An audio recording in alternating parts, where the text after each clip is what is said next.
Bom, pessoal, assim, eu coloquei agora 8 lâmpadas, cada 150 watts. 1, 2, 3, 4, 5, 6, 7, 8, ok? Vamos lá, vamos ligar para testar. Aumentando agora a tensão.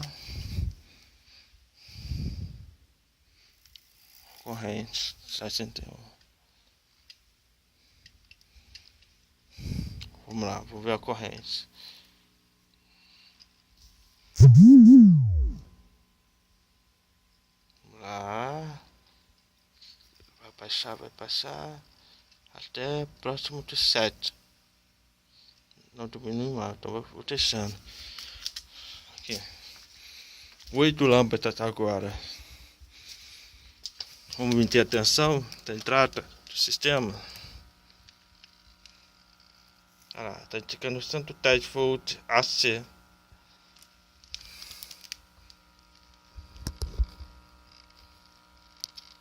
Tá próximo de 7.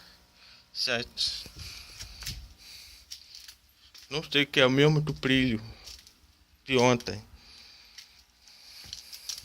Vou desligar.